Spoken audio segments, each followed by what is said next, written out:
আলাইকুম রহমতুল্লাহি ওয়া বারাকাতুহু। আলহামদুলিল্লাহ ওয়া সালাতু ওয়াসসালামু আলা মান লা নাবিয়্যা বা'দাহু। আউযুবিল্লাহি মিনাশ শাইতানির রাজিম। বিসমিল্লাহির রহমানির রহিম।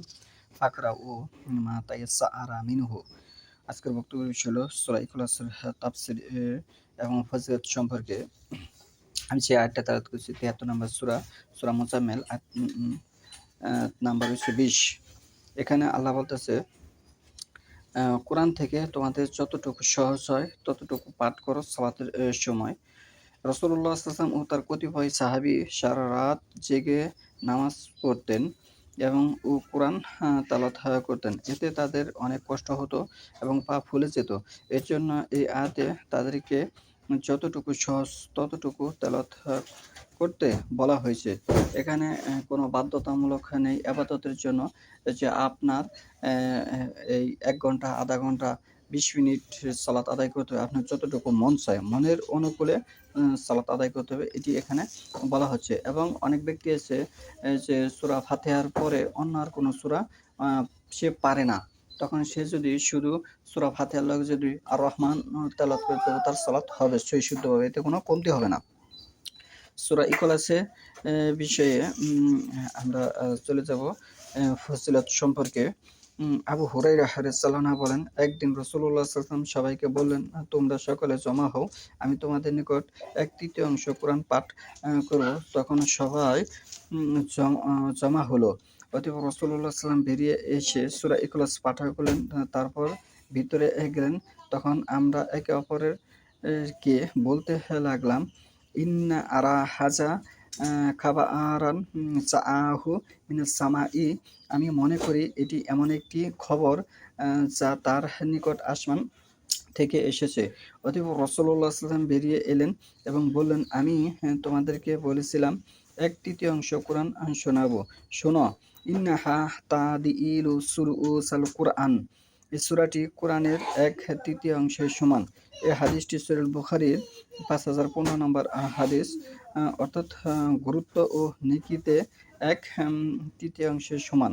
এই সূরাটি ১/৩ সমান। এটি ৩ বার পড়লে পুরা কোরআন পাঠ করার সমতুল্য হবে। এটি ৩ বার পড়লে পুরা কোরআন পাঠ করার সমতুল্য হবে। ইমাম কুরতুবী বলেন, কোন বিদ্বান বলেছেন সূরাটি কোরআনের ১/৩ সমান। মূলত সামাদ নামটির কারণে, কেননা এই নামটি কোরআনের অন্য কোথাও নেই। অনুরূপভাবে আহাদ নামটিও। এটি ইমাম কুরতুবীর বক্তব্য।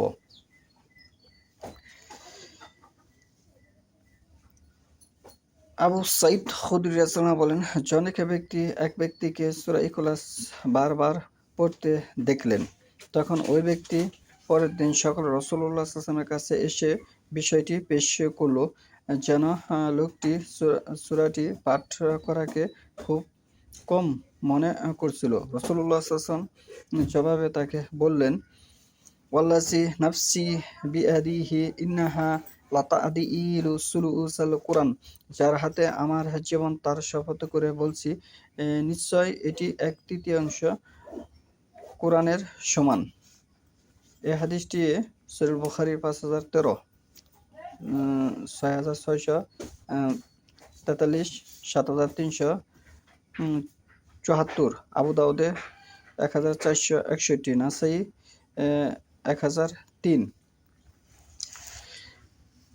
আবু সাঈদ খুদরী রাদিয়াল্লাহু অন্য বর্ণনায় এসেছে, রাসূলুল্লাহ সাল্লাল্লাহু আলাইহি ওয়াসাল্লাম ও তার সাহাবীদের বলেন, তোমরা কি এক রাতে ১/৩ কোরআন পাঠ করতে পারো? তারা বললেন, আমাদের মধ্যে এমন শক্তি কার আছে হে আল্লাহর রাসূল? তখন তিনি বললেন, রাসূল সাল্লাল্লাহু আলাইহি ওয়াসাল্লাম বললেন, কুল হুয়া আল্লাহু আহাদ। সূরাটি কোরআনের ১/৩।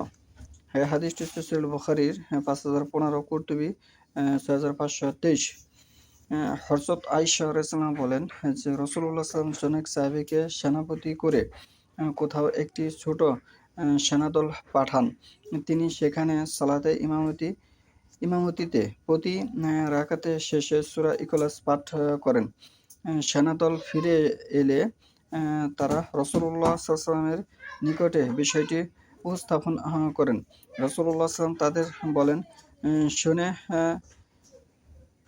শুনে দেখো সে কেন এটা করেছিল। তখন লোকেরা তাকে জিজ্ঞাসা করল। উক্ত সাহাবী বলেন, লি আন্নাহা সিফাতুর রহমান ফা আনা উহিব্বু আন আকরাআ বিহা, কেননা এটি আল্লাহর গণনাবলী সূরা, তাই আমি এটা পড়তে ভালোবাসি। রাসূলুল্লাহ সাল্লাল্লাহু আলাইহি ওয়াসাল্লাম বলেন, আকবিরুহু আন্নাল্লাহা ইউহিব্বুহু, ওকে খবর দাও যে আল্লাহ ওকে ভালোবাসেন।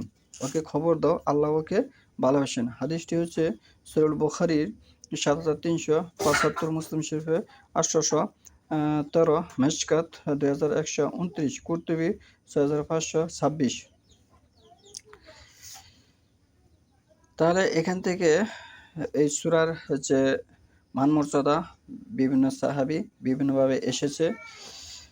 ৫ নম্বর হচ্ছে প্রায় একই মর্মে আনাস তিরমিজি বর্ণিত অন্য একটি হাদিসে এসেছে যে আনাস তাদের জনৈক ব্যক্তি কুবা মসজিদে ইমামতি করতেন এবং তিনি প্রতি রাকাতে কেরাতের পূর্বে সূরা ইখলাস পাঠ করতেন। এতে মুসল্লিরা আপত্তি করলে রাসূলুল্লাহ সাল্লাল্লাহু আলাইহি ওয়াসাল্লাম তাকে কারণ জিজ্ঞাসা করেন। তখন তিনি বলেন, হে আল্লাহর রাসূল, ইন্নী উহিব্বুহা, আমি একে ভালোবাসি। রাসূলুল্লাহ সাল্লাল্লাহু আলাইহি ওয়াসাল্লাম বলেন, ইন্না হুব্বাহা আদখালা আকাল জান্নাহ, নিশ্চয় এর ভালোবাসা তোমাকে জান্নাতে প্রবেশ করাবে।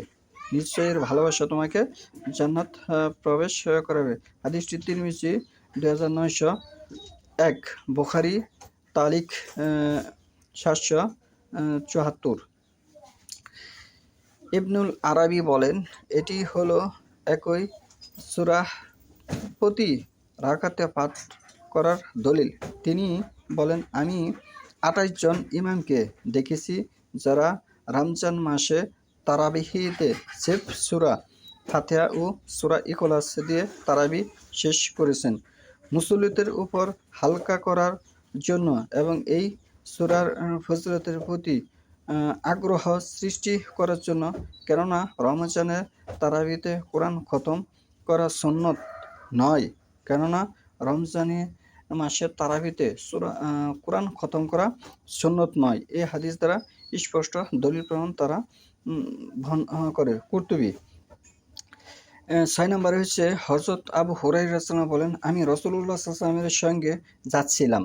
এমন সময় তিনি একজনকে সূরা ইখলাস পাঠ করতে শুনে বললেন, ওয়াজাবাত, ওয়াজিব হয়ে গেল। ওয়াজাবাত কি হলো? ওয়াজিব হয়ে গেল। আমি বললাম, হে আল্লাহর রাসূল, কি ওয়াজিব হলো? তিনি বললেন, জান্নাত। এই হাদিসটি এসেছে তিরমিজি ২৮৯৭, সনদ সহিহ, মেশকাত ২১৬০। তাহলে এখানে কি বোঝা গেছে? ইখলাসের যে মর্যাদা, যে সম্মান, যে গুণাবলী এই সূরার মধ্যে এসেছে।